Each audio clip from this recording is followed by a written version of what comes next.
Você pega uma Bíblia lá para mim. Começou. Olá, querido, graça e paz. Bom dia nessa manhã de domingo, né? Dia 26 de julho. Estamos aí mais um domingo para aprendermos juntos a palavra do Senhor. E nós louvamos a Deus pela sua vida, por aqueles que ainda vão chegar, né? Que Deus possa abençoar a sua vida. Deus possa derramar, né, da graça dele sobre nós nesta manhã, onde nós estamos estudando, né, sobre as 7 igrejas do Apocalipse, onde nós estamos estudando sobre essas 7 igrejas da Ásia. Falamos sobre Tiatira durante 3 domingos e hoje nós estaremos fazendo o encerramento, né, da nossa aula sobre Éfeso. A igreja de Éfeso, a carta de Deus para a igreja de Éfeso, lá em Apocalipse capítulo 2. Nós vamos orar ao Senhor e vamos então lembrar rapidinho algumas coisas que falamos a semana passada e vamos então entrar aí na reta final, né, dessa lição sobre a igreja de Éfeso. Amém? Vamos orar, queridos? Pai, em nome de Jesus, nós queremos te louvar, queremos te bendizer, te exaltar, porque o Senhor tem sido, Pai, o nosso refúgio, a nossa fortaleza. O Senhor tem sido, ó Pai, aquele que tem nos sustentado nesse tempo, Pai. Ainda que tenhamos e estejamos vendo, Pai, muitas pessoas que têm se afastado, que têm desviado, que têm se esfriado, ó Deus, eu quero te louvar por aqueles que têm se mantido fiel, se mantido firme, ó Pai, buscando ao Senhor, aprendendo do Senhor, vivendo aquilo que, ó Deus, tem buscado a viver, mesmo em meio a essa situação que vive o nosso país, vive o mundo, Deus. Deus, nós te louvamos, Senhor, te louvamos porque entendemos que é o tempo em que está escrito na tua palavra. Aqueles que são sujos, que sujem-se mais ainda. Aqueles que são limpos, que se limpem mais ainda, Pai. É o tempo, Senhor, aonde eu tenho certeza, Pai, que a tua palavra está se cumprindo. Tua palavra diz que 2 estarão na cama, um será levado, o outro vai ficar. 2 estarão no campo, um será levado, o outro vai ficar. 2 estarão no telhado, um será levado, o outro vai ficar. Senhor, não é o que nós desejamos, não é o que nós pregamos, mas essa é uma realidade da qual, ó Pai, nós não temos como fugir, Pai. Tua palavra diz que tinham 10, 5 subiram, 5 ficaram, Pai. Tudo, Senhor, porque, ó Deus, não entenderam, não compreenderam aquilo que o Senhor, ó Pai, realmente, ó Deus, planejou para a sua vida. Então, Pai, aqueles que são, sim, Deus, parte do teu propósito, do teu projeto, do teu plano, que é o todo, possam ter esse entendimento, Pai. Possam se voltar para Ti, possam se despertar e ter esse desejo no coração, mesmo, Senhor, não podendo estar, ó Deus, ali na igreja, na Tua casa, presencialmente, mas que não venha, Senhor, em nome de Jesus, esmorecer, que não venha se esfriar, que não venha se desviar, ó Deus, mas que aqueles que estão fracos, gelados, parados, que possam retornar, voltar, Senhor, em nome de Jesus, Pai. Quero pedir a Tua graça nesta manhã, em nome de Jesus. Amém. Aleluias. Amém, meus queridos? Glória a Deus. Então nós vamos ler a palavra do Senhor, que está lá no livro de Efésios, ou no livro de Apocalipse, capítulo 2. Amém? Nós vamos ler lá do verso 1 ao verso 7. Amém? A Ana vai ler para nós. E nós vamos então continuar o nosso estudo. Está aí com a gente, Ana? A Elaine, a Esté, o Rick, a Thali, o Nicolas, a Tia Cleide, o Moisés, o Lucas Tivanete. Aleluia. Espero que esses que estão fiquem e aqueles que chegarem não saiam, né? Convide aí as pessoas para estar conosco. Quero mandar aqui meu beijo, meu abraço, né? E dizer à nossa filha Thalita, parabéns, minha linda, minha guerreira, minha vencedora, né? Nós aqui em casa desejamos a você parabéns de coração. Você é, com certeza, uma bênção para nós, né, Ana? Ao anjo da igreja em Éfeso, escreva: estas são as palavras daquele que tem as 7 estrelas em sua mão direita e anda entre os 7 candelabros de ouro. Conheço as suas obras, o seu trabalho árduo e a sua perseverança. Sei que você não pode tolerar homens maus, que pôs à prova os que dizem ser apóstolos, mas não são, e descobriu que eles eram impostores. Você tem perseverado e suportado sofrimentos por causa do meu nome e não tem desfalecido. Contra você, porém, tenho isto: você abandonou o seu primeiro amor. Lembre-se de onde caiu, arrependa-se e pratique as boas obras que praticava no princípio. Se não se arrepender, virei a você e tirarei o seu candelabro do lugar. Mas há uma coisa a seu favor: você odeia as práticas dos nicolaítas, como eu também as odeio. Aquele que tem ouvidos ouça o que o Espírito diz às igrejas.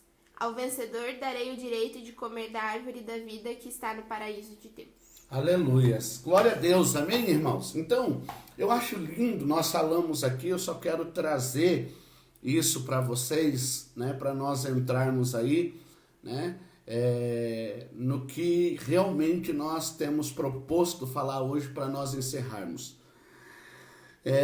Nós falamos que todas as cartas que foram escritas, as 7 igrejas, elas seguem um padrão, não é? Elas seguem um padrão. Ela começa com a apresentação, né? Depois ela passa pela, né, consideração, ou seja, os elogios feitos, né, às igrejas. Depois ela vem sobre, né, aquela questão da reprovação, né, da chamada atenção daquilo que a igreja deixou de fazer, ou a igreja nunca fez, enfim. E ela termina ali com a promessa. Então essa é a composição de todas as cartas. Todas as cartas passam por esses quatro crives, né? Esses 4 direcionamentos. E uma das coisas que eu acho lindo e que me chama muito a atenção, né, é a apresentação que Deus faz com relação à sua pessoa à igreja de Éfeso. Você lembra? Né? Quem lembra aí? Você que está aí em casa comigo, você lembra? Né? A apresentação que Deus faz à igreja de Éfeso? Escreve aí. Vamos ver se você lembra de verdade. Aqueles que tomam nota, né, igual a Aninha que escreve tudo, com certeza vão buscar lá, né, a sua anotação e vão lembrar. Mas vamos lá. Ana, o que a apresentação quer nos dizer quando Jesus, né, Deus se apresenta, diz ao anjo da igreja, diz aquele que tem as 7 estrelas nas mãos e que caminha no meio dos 7 candelabros? Do domínio de Jesus, porque as estrelas são os anjos da igreja e os candelabros são as igrejas, então mostra que Deus tem o domínio sobre tudo. Aleluia. Então mostra a autoridade, o domínio de Jesus sobre a igreja, né? Sobre tudo, mas principalmente sobre a igreja, dizendo que, né, quem está nas mãos dele? Os anjos da igreja. Ou seja, ele tem os pastores nas suas mãos, os líderes da igreja que estão na mão do Senhor, são as 7 estrelas. E a Bíblia diz que ele caminha entre os candelabros, que são as igrejas. A Thali falou a mesma coisa. Amém? Ele caminha entre as igrejas. Então ele está, né, ele está se movendo no meio da igreja, ele não está parado. Amém? Ele não está parado, queridos, ele está se movendo, né, no meio da igreja. E eu acho interessante, porque depois ele vai falar sobre os elogios, né, colocando ali para a igreja, que a igreja é uma igreja abençoada, que, né, colocaram à prova os que diziam ser apóstolos e não eram, né. Também ele vai falar sobre essa igreja não o que com relação aos nicolaítas. Não toleram, odeiam as práticas. Odeiam as práticas. E quando nós falamos sobre os nicolaítas, quem são os nicolaítas? Será que é o Nicolas? Não, é o Nicolau, né? A palavra, né? Nós temos duas questões, né, correntes, né? Que são os discípulos de Nicolau da Antioquia, né? Um homem que surgiu pregando libertinagem, né? Que pode fazer tudo. Mas essa palavra, né, Nicolaitas, ela vem de duas composições gregas. Quais são? Eu não anotei, eu só anotei o que significa. Né? Tem Nicão, N-I-K-A-O. É o jogador. Nicão, que quer dizer o quê? Conquistar, né? Sentido dessa né, preposição aí é dominar, e Laos, que quer dizer povo, gente, multidão. Logo, né, esses homens, né, esses nicolaítas, esses líderes, eles eram líderes dominadores. É isso que quer dizer. E hoje, queridos, nós vamos nos ater ao verso 4 e ao verso 5. E eu quero aqui chamar muito a tua atenção para que você possa entender, né, essa questão que é a questão da reprovação. Né? É aquilo que Deus estava vendo na igreja de Éfeso, que tinha tornado a igreja de Éfeso uma igreja fraca. Uma igreja que não era mais aquilo que ela estava sendo e que Deus havia projetado, que Deus, na verdade, desejou, sonhou para ela. Então, o verso 4 do capítulo 2, na linguagem NVI, vai dizer assim: contra você, porém, tenho isto: você abandonou o seu primeiro amor. Ou seja, a primeira coisa que Deus vai dizer, você abandonou o primeiro amor. Abandonou o primeiro amor. E isso é uma coisa, irmãos, que me chama muita atenção. Por quê? Porque eu não sei você, mas nós precisamos entender que o amor é algo que é igual uma planta. Né? O amor é algo igual uma planta. Eu não falo do amor de Deus, o amor ágape, o amor de Deus. Mas o amor que nós temos, seja para com a nossa esposa, para com os nossos filhos, para com os nossos pais, para com a nossa profissão, para com Deus, para com a igreja, é como uma planta. Se você não cuida, esse amor, ele faz o quê? Morre.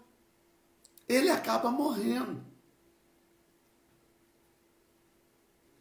E uma das coisas que eu entendo quando a Bíblia fala sobre, né, aquela igreja ter abandonado o primeiro amor, né, eu não sei você aí em casa, eu não sei você, Aninha, o que você lembra? Você, né, gosta muito do Sermão da Montanha, né? A montanha, ele é grande, né? Ele é extenso. Ele começa lá no capítulo 6 de Mateus e se estende até lá no capítulo 24 de Mateus. Tudo isso é o Sermão da Montanha. Você quer mesmo que eu, né, faça um estudo sobre o Sermão da Montanha? Mas lá no capítulo 24, versículo 12, eu quero que você abra, tem uma palavra ali que me chama muita atenção, né? O que está escrito? Devido ao aumento da maldade, o amor de muitos esfriará. Amém? Numa outra versão está escrito assim, né? Leia aqui, ó, nessa outra aqui. Então a Bíblia diz que a maldade faz com que o amor se esfrie, mas há uma outra versão que vai dizer diferente aí, né? A maldade, o que é essa maldade? 24 o quê? 12. E por se multiplicar a iniquidade, o amor se esfriará de quase todos. Aleluia. A Bíblia diz que por se multiplicar a iniquidade, eu vou deixar aqui com você uma lição de casa. Você sabe qual é a diferença entre pecado e iniquidade? A gente aprendeu na escola de livros, mas eu não lembro muito bem. Você sabe qual é a diferença entre pecado e iniquidade? O que é pecado e o que é iniquidade? Ai, tá anotado lá. Hã? Você tenho lembra, anotado. amor? Você lembra? Eu tenho anotado, eu sei. Então a Bíblia diz que por se multiplicar a iniquidade. Alguém lembra? Você que está em casa aí, lembra? A Bíblia diz que por se multiplicar a iniquidade, o amor de muitos se esfriarão.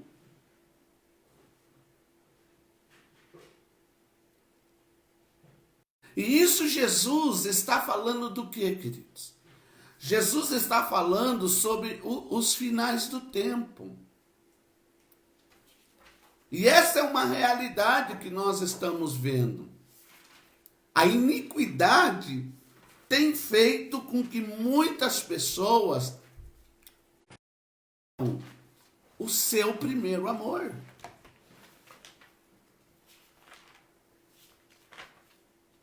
Percam o que a igreja de Éfeso perdeu. Então, para você entender, irmãos, o que a Bíblia está dizendo, você precisa ter em mente isso. Que o amor, ele é uma coisa que precisa ser nutrido. E que quando você não alimenta, quando você não cuida, ele se esfria, ele acaba, ele morre. Alguém corajoso respondeu aí, Ana? A Ana foi correndo lá no quarto dela buscar, né, o caderno da escola de líder dela para ver, porque ela disse que ela aprendeu. Aqui, ó. Sabia que eu tinha anotado? Então vamos lá, Ana, ajuda quem não lembra. O que é pecado? Pecado todo mundo sabe, é errar o alvo, né? E iniquidade? É algo do interior. Ai, calma aí que eu tenho que achar aqui. Iniquidade é quando esse pecado não se torna mais um acidente.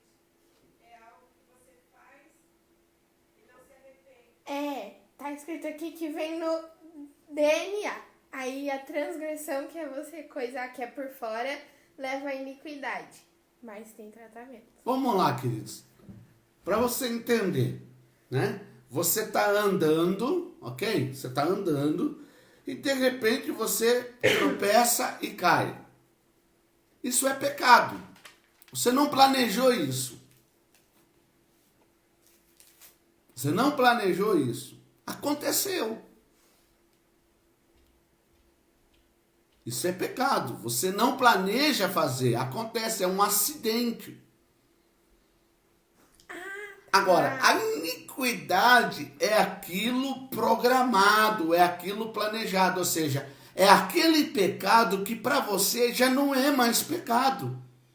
Já faz parte da vida. É algo que antes Antes, né, você via aquilo como algo que te fazia brecar, de colocar. Agora não. Agora é algo que faz parte da tua vida. Então, geralmente, a iniquidade, ela vem pela prática do mesmo pecado, muitas vezes.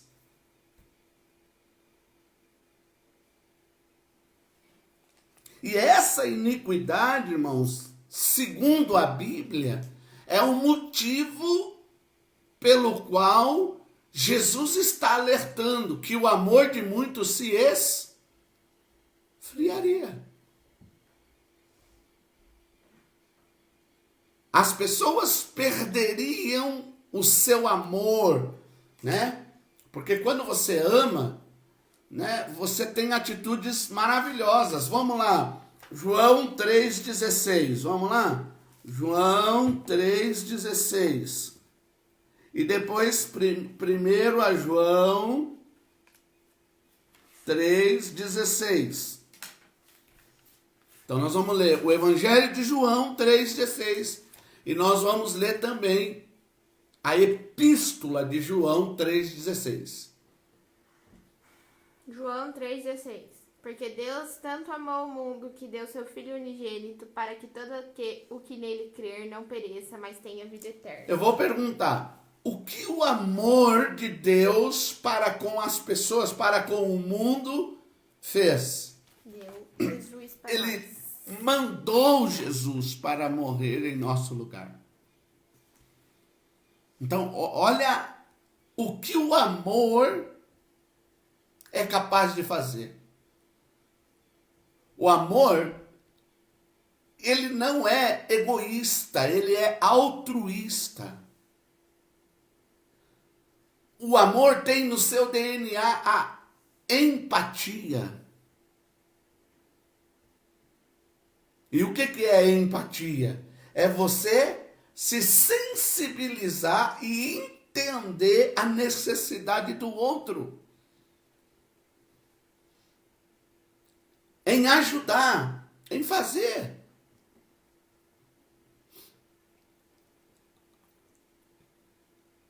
Então, quando eu amo, eu não meço esforços. Quando eu amo, eu não vejo dificuldade. Quando eu amo, eu na verdade busco fazer até aquilo que muitas das vezes não está no meu alcance. Agora vamos lá em 1 João 3,16. Nisto conhecemos o que é o amor. Jesus Cristo deu a sua vida por nós e devemos dar a nossa vida por nossos irmãos. Olha que lindo, irmãos, né? É João, só que um é evangelho, o outro é epístola. O capítulo é 3, o versículo é 16. Que coincidência, né, queridos? Que coisa assim.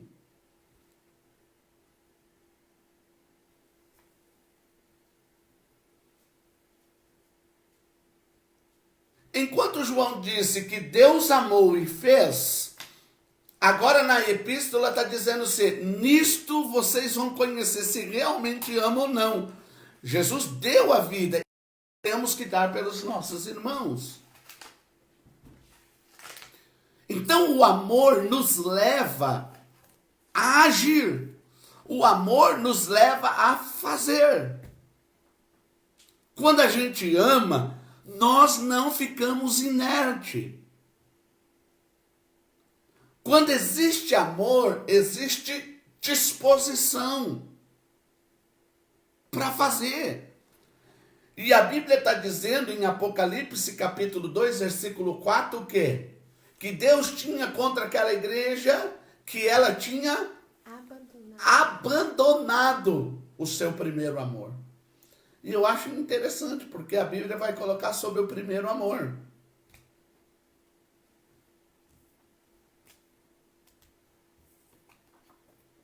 Então isso vale para aqueles que teve várias namoradinhas. O primeiro amor a gente nunca esquece. É o que dizem por aí, né?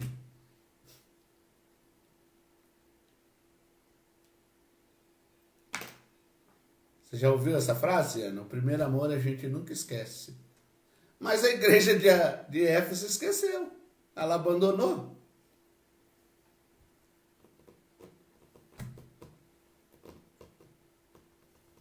Então, irmãos, quando não há amor, as pessoas têm dificuldade. Né? Veja só, vamos lá em 2 Coríntios 9,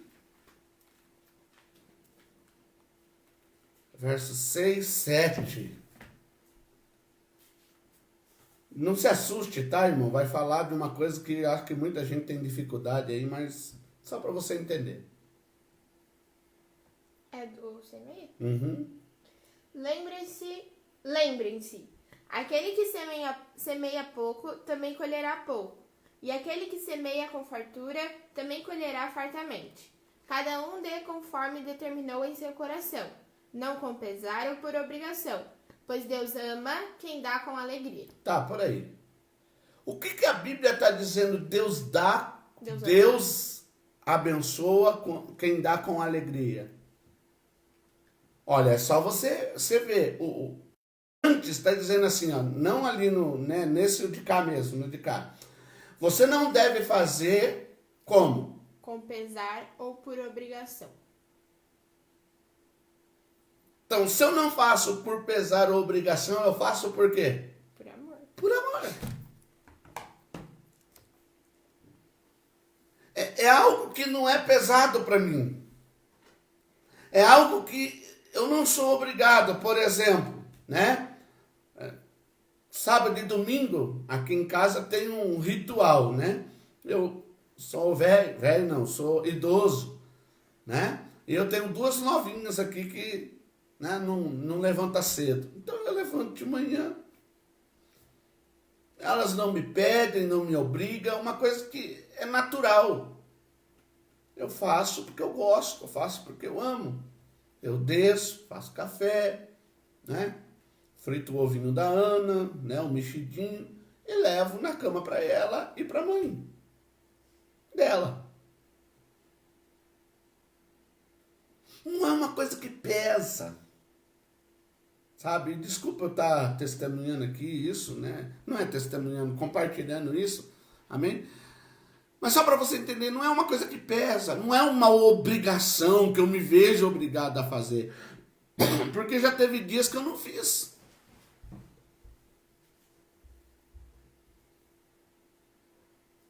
Então o amor, ele te motiva. Quando você perde o amor, você perde a motivação. E esse amor, ele acaba se perdendo por causa do que, Ana? Por causa do que a gente viu lá da iniquidade? É isso aí. Por causa da iniquidade. Por causa de nós estarmos fazendo o que não devemos fazer, e isso acaba fazendo parte da nossa vida. Fala aí, pessoal, vocês estão muito quietos.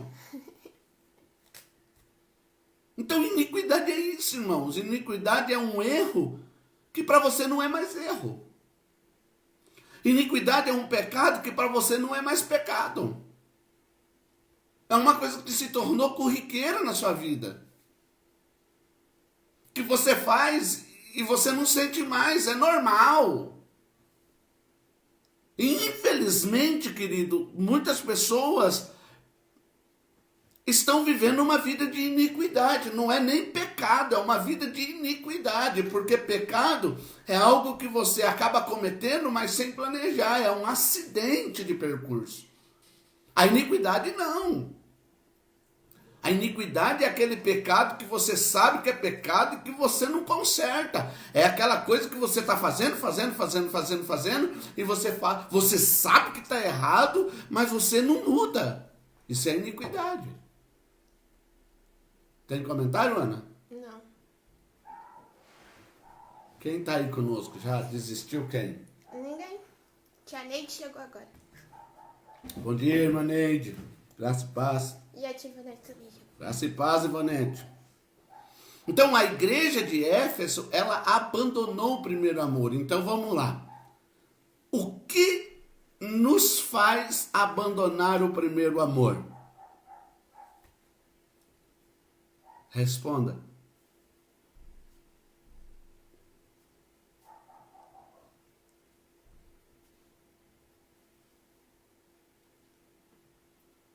Enquanto você responde, vamos para o versículo 5, Ana. Ai, pera. Lembre-se de onde caiu. Arrependa-se e pratique o que praticava no princípio. Se não se arrepender, virei a você e tirarei o seu candelabro do lugar dele. Olha, irmãos, então vamos lá. Tudo começa por onde? Por o abandono do primeiro amor. Porque quando você para de amar, você perde a motivação, o desejo de fazer. Agora, o conselho é esse. Lembra de onde caiu.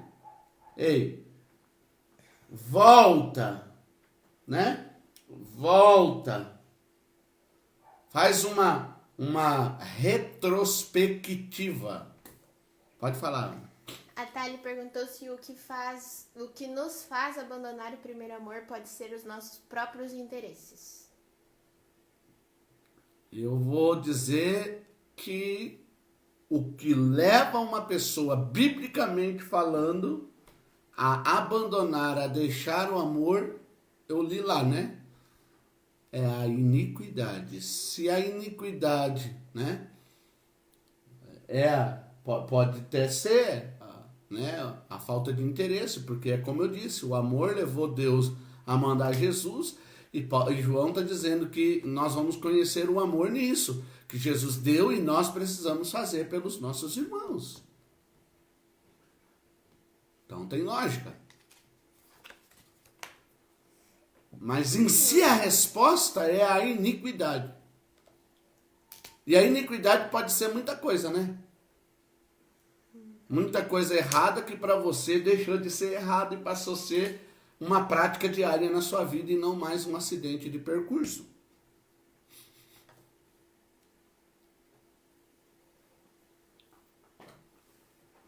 E aí, agora, o que está escrito? Né? Tem um texto lá em Isaías, procura ali para mim, Ana, fazendo um favor, que fala sobre as veredas antigas. Né? Tem até um seminário, né, da Universidade da Família sobre veredas antigas. Quem já fez o veredas? Né? Quando tinha na igreja não podia fazer. Nós vamos voltar a fazer, né, o veredas. Né? São 4 módulos, né, 4 seminários, que é muito bom. Então, olha o que a Bíblia está dizendo. Em Apocalipse 2:5. Lembra-te de onde caístes. Ele está dizendo, ó, volta. Volta. Considera. Lá no livro de Oséias também fala sobre essa questão, né? Depois a Ana coloca ali no Store para vocês, tá bom? O texto, para a gente dar continuidade. Né? Às vezes, acho que é capítulo 14 de Oséias, Deus fala assim, ó Israel, volta-te.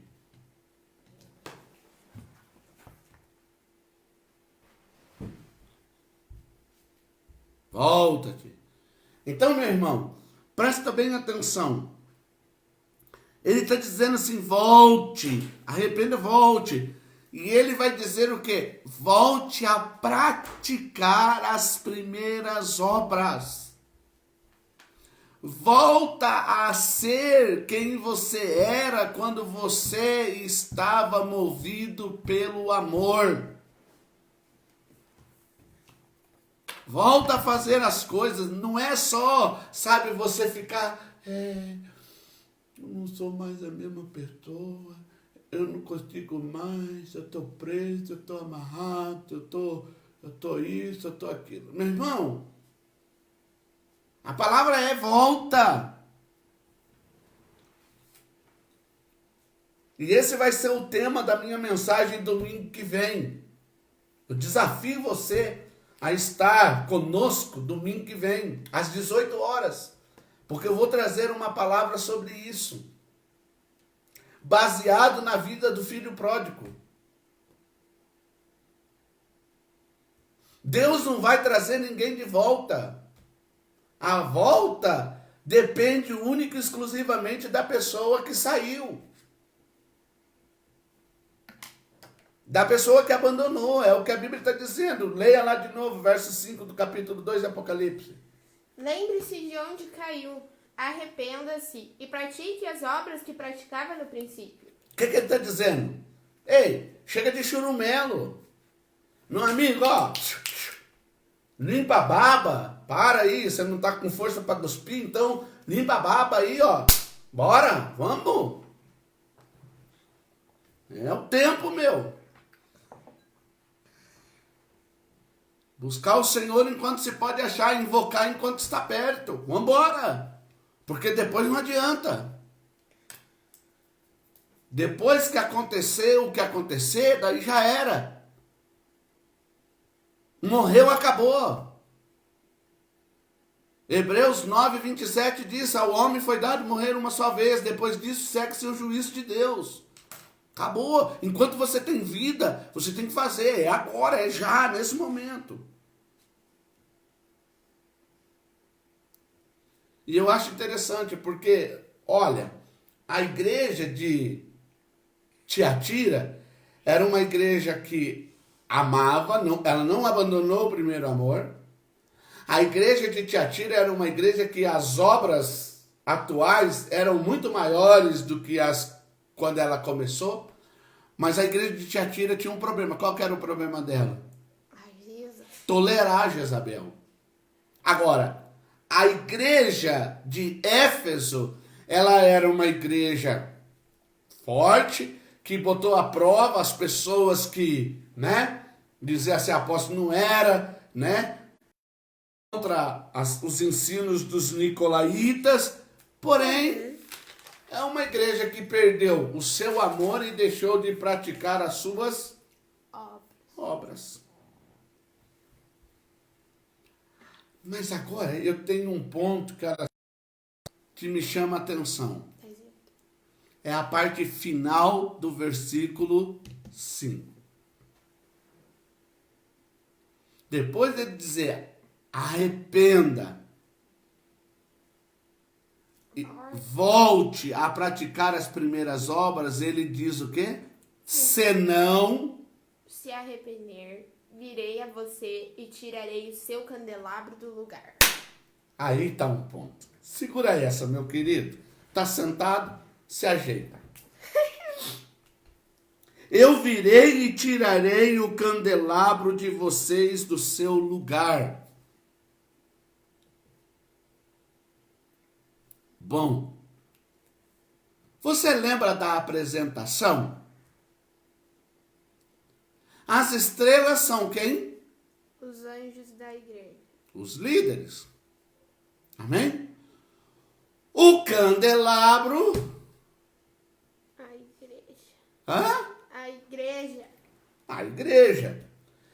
A Bíblia está dizendo que se não houver por parte das pessoas de Éfeso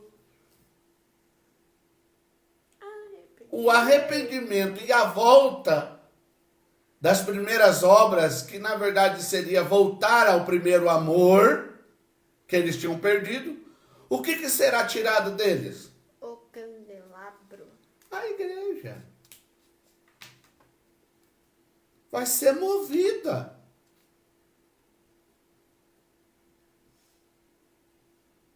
E uma das coisas que me chama a atenção, queridos, é que ali não está dizendo que é as estrelas que serão movidas do lugar.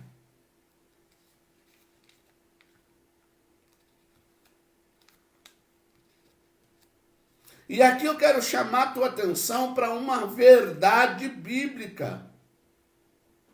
Dos Salmos, primeiro, eu acho que é o verso 5.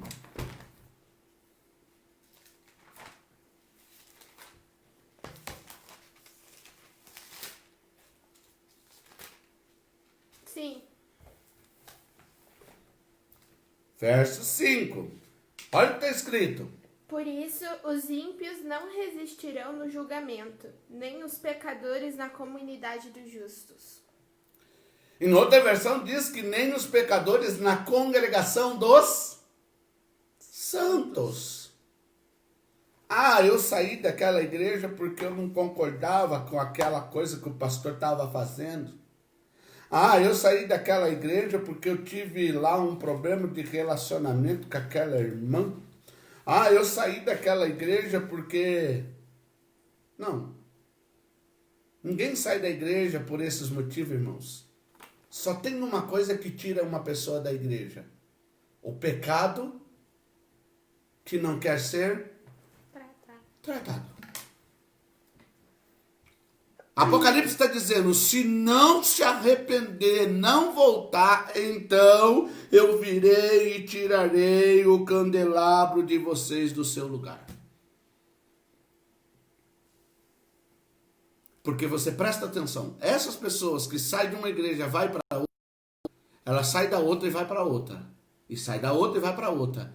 E ela não se firma em igreja nenhuma. E a maioria acaba no mundo. E eu vou dizer uma coisa para vocês, irmãos. Ontem eu passei o dia inteiro deprimido. O quê, pastor? Passei deprimido, irmão. Tava chateado ontem. Minha esposa e minha filha... Aí você vai dizer, por quê, pastor? Eu vou te dizer, irmão. Porque eu tô de saco cheio, irmãos, de ver pessoas postando em redes sociais mensagens, versículos e verdadeiros religiosos, pessoas que não têm compromisso com Deus. Pastor, olha, o senhor está sendo juiz julgando. Irmão, meu Deus do céu, sem vida, lata vazia, faz barulho que incomoda. Pessoa que sabe o que tem que fazer e não faz. Pessoas que têm entendimento do que é verdade, mas vivem uma mentira.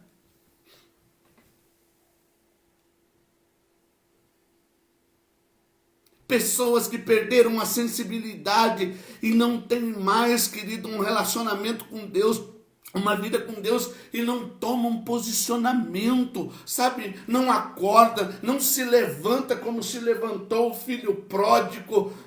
Mesmo o pai vindo abraçar, sabe, o filho pródigo diz, espera aí, pai, primeiro eu preciso dizer, eu pequei, eu quero falar o nome do meu pecado, eu não vou aqui ser abraçado pelo Senhor e botar uma pedra em cima e começar de novo, não, eu quero dar nome ao meu pecado, eu quero cura, eu quero libertação, eu quero uma transformação, eu não aguento mais, cai, levanta, porque o justo cai 7 vezes, Deus levanta 7 vezes, para com isso, meu irmão, toma vergonha na sua cara. Precisa ver uma vida, irmão, de santidade. Precisa ter uma vida, irmão, em que realmente vale a pena. Eu não posso, irmão, ficar toda hora que tem alguma coisa na minha casa dizendo para minha esposa assim, ó, se não tá bom para você, vai embora. Então eu vou embora de casa. Ô, irmão, ou vai embora ou não vai embora. Ou resolve ou não resolve. Ou a vida com Deus tem sentido, ou a vida com Deus não tem sentido. Ou nós somos ou nós não somos.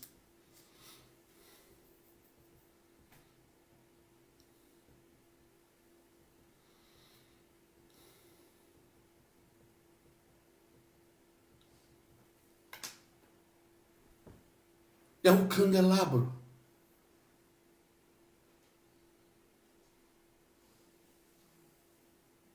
Não é as estrelas. Isso me faz lembrar de uma passagem do Velho Testamento.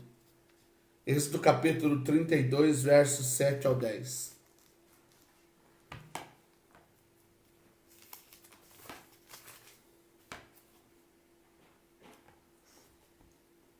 Pode ler. Então o Senhor disse a Moisés: Desça, porque o seu povo que você tirou do Egito corrompeu-se. Muito depressa se desviaram daquilo que lhes ordenei e fizeram um ídolo em forma de bezerro.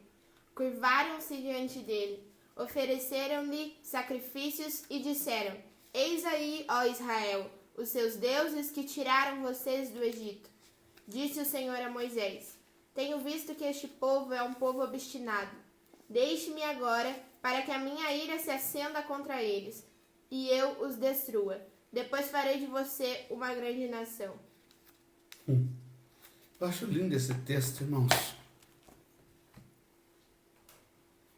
Moisés está lá, irmãos, no monte, orando por quem? Buscando de Deus uma direção para o povo.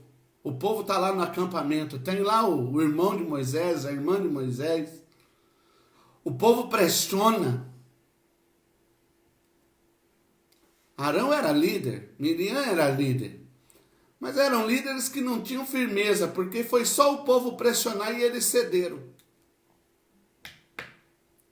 Sabe que tipo de líder o povo não suporta e não gosta? Líderes como Moisés. Líderes como Arão, o povo gosta, porque é só pressionar que o líder faz. E hoje nós temos muitos líderes como Arão, escolhido por Deus, levantado por Deus, mas que estão fazendo o que o povo gosta, estão ministrando o que o povo gosta, então o povo fica feliz. Esses dias alguém me mandou uma mensagem, não sei se por erro, né? Deve ser que eu acho que ele não pensou que eu ia... Deus falou muito comigo nessa mensagem, aí eu simplesmente mandei uma outra, e você tomou uma posição, criou vergonha na sua cara, porque você está fora da igreja. E a sua vida com Deus? Como é que está? Então, mensagem, irmãos, que não faz você sair do lugar que você está e voltar e se arrepender e consertar, são mensagens, irmãos, que não adianta. Para mim, mensagem que adianta é aquela mensagem que faz você pensar e sair do seu lugar, o que aconteceu com o filho pródigo. Então, nós, como igreja, precisamos entender. E é interessante que o último versículo, verso 10, diz assim que Deus faria um povo de Moisés. O que Deus está querendo falar? Eu quero um povo igual você, Moisés. Um povo que me busque. Um povo que não fique, sabe, lá no arraial pressionando o líder para o líder fazer coisa errada. E me desculpe, irmãos, eu não estou dizendo que líder não erra, que líder não faz. Apesar, olha para mim, apesar de Deus dizer que ele ia acabar com o povo,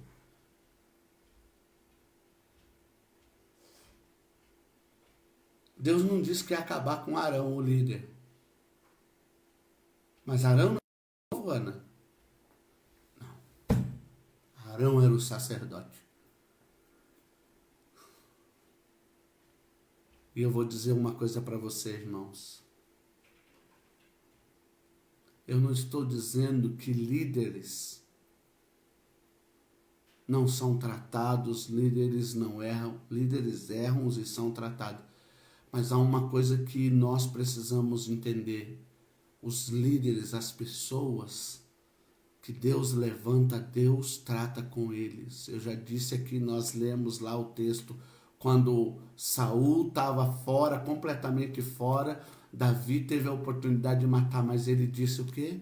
Não vou tocar no ungido do Senhor. Efésios capítulo 4, verso 11. Olha o que está escrito. Ele mesmo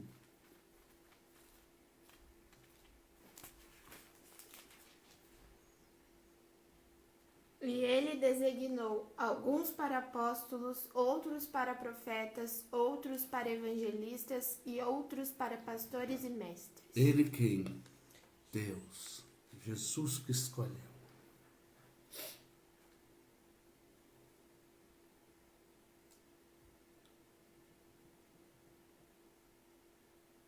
Quem está com a gente, Ana?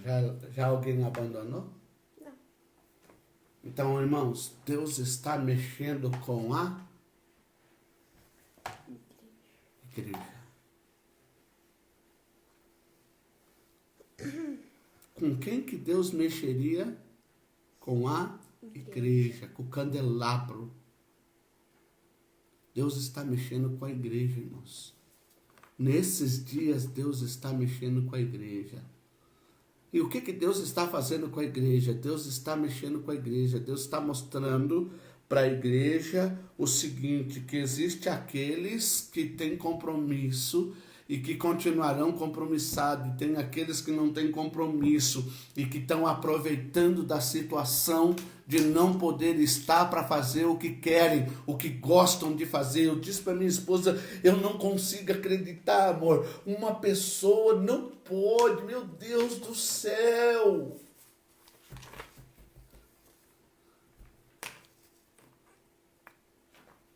Irmão, os princípios que estão dentro de mim são princípios que foram escritos e determinados lá, quando eu estava do lado do meu pastor, que continua sendo meu pastor. E eu quero terminar.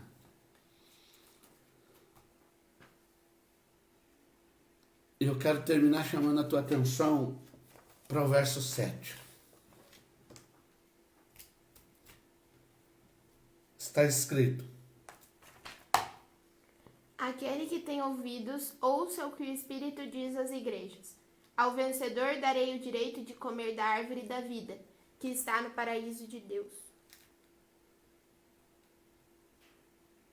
O que a Bíblia diz? Ao vencedor vai ter o direito do quê?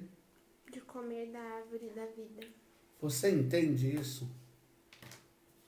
O que você entende, Ana?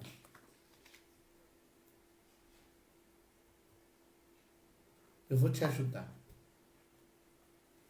Ao vencedor, Deus vai dar o direito de comer da árvore da vida. Agora, quer entender isso? Pega a Bíblia lá em Gênesis capítulo 3, verso 22 e 23. Então disse o Senhor Deus: Agora o homem se tornou como um de nós, conhecendo o bem e o mal. Não se deve, pois, permitir que ele coma também do fruto da árvore da vida. Que ele tome também do fruto da árvore da vida e o coma, e viva para sempre. Por isso, o Senhor Deus o mandou embora do jardim do Éden para cultivar o solo do qual fora tirado. O que Adão perdeu? O direito de comer do fruto da árvore da vida. E ele perdeu por causa do quê? Do pecado. Aí, irmão, se você quer crer que salvação não se perde, problema seu.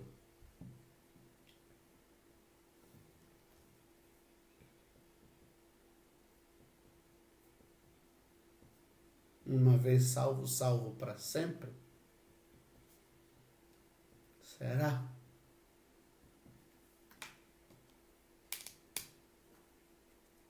A Bíblia está dizendo em Apocalipse, quem tem ouvidos para ouvir, ouça. Aquele que vencer, dar-lhe-ei o direito de comer Do fruto da árvore da vida. o fruto que Adão e Eva Não comeram. não tiveram o direito de comer. E para não comer foram expulsos do Éden, do paraíso.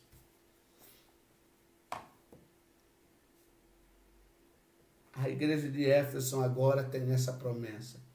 Se vocês se arrependerem, voltarem, eu não vou mexer com vocês e ainda vou dar a vocês o direito de comer do fruto da árvore da vida. Esse fruto da árvore da vida está falando de uma coisa que vai fazer de você eterno. Vamos concluir lendo só mais um texto, Apocalipse 22, 12 ao 15.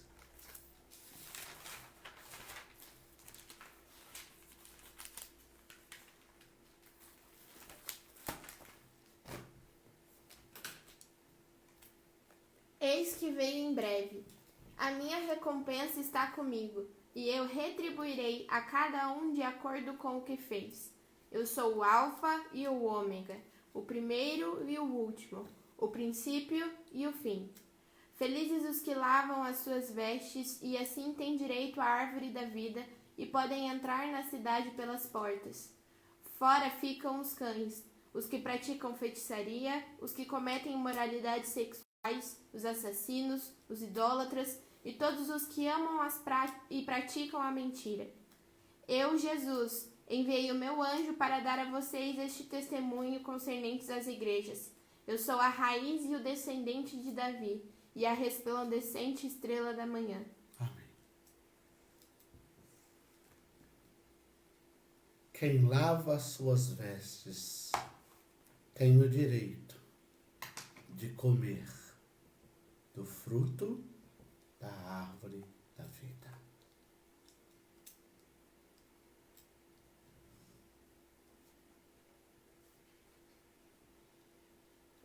Irmão,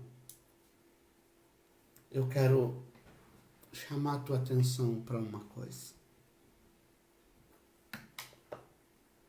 Repense um pouco esse conceito errôneo de que uma vez salvo, salvo para sempre. De que a salvação não vem das obras, não é o que eu faço que vai me tornar salvo ou não, a salvação é pela graça.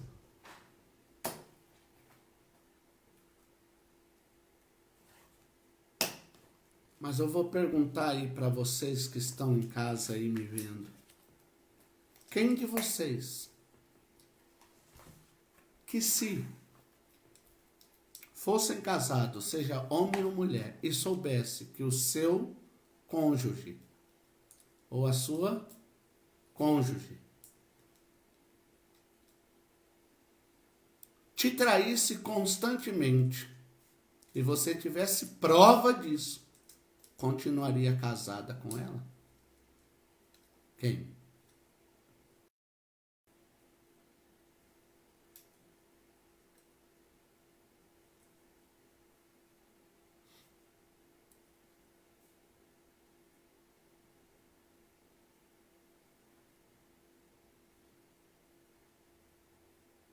Oséias, há uma expressão hebraica, se eu não me engano é capítulo 2, verso 16.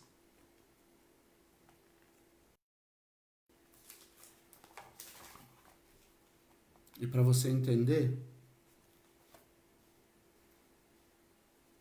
é assim, Deus manda Oséias ir lá no prostíbulo e escolher uma prostituta e casar com ela. Passado um tempo, essa prostituta, ela volta para o prostíbulo.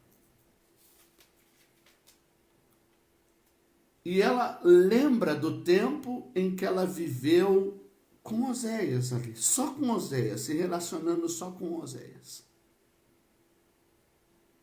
Então agora, não é mais Oséias que vai lá buscar ela.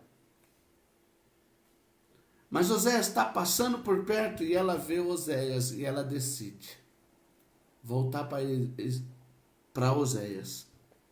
E diz que Oséias agora seria o seu marido. A expressão é Ish. Ish, no hebraico. Não é mais aquele que pagou para que eu ficasse com ele. Agora é alguém que eu escolhi ficar com ele. Ela dirá, ele é o meu marido.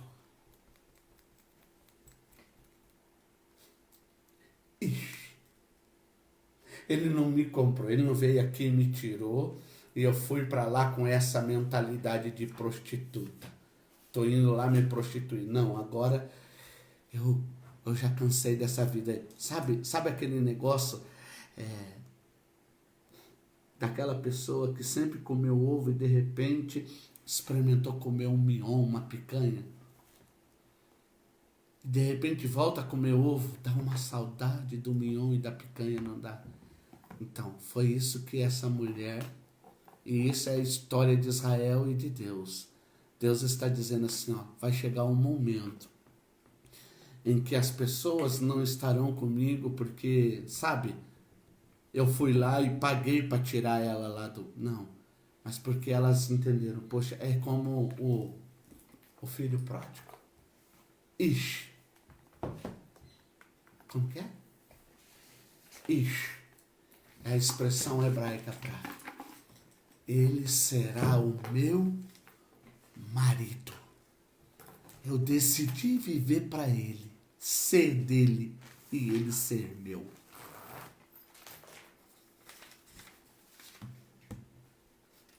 Vamos orar? Feche seus olhos. A Ana vai orar para nós. Senhor Jesus, muito obrigada, Pai, pelo dia de hoje. Obrigada porque o Senhor tem nos sustentado e nos guardado.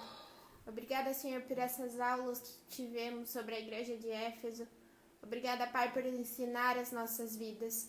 Que tudo aquilo, Senhor, que nós aprendemos possa, Senhor, descer dos nossos ouvidos e ir de encontro com o nosso coração.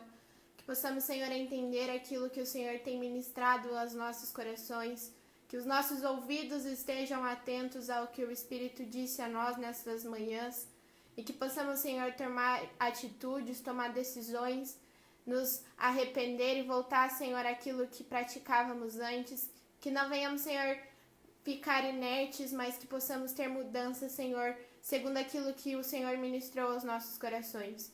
Que o Senhor, Pai, possa sempre estar ao nosso lado, nos acompanhe, Senhor, e nos guarde durante esse dia, Pai. E que possamos, Senhor, tomar posições diante daquilo que ouvimos, Pai. Em nome de Jesus, amém. Amém. Deus te abençoe. Às 18 horas hoje nós temos o nosso culto. Será transmitido pelo canal do YouTube da igreja. Eu espero que você participe, né? E que esteja junto depois desta palavra tão abençoada em nome de Jesus. Amém? Beijo no coração. Fique com Deus nesse domingo.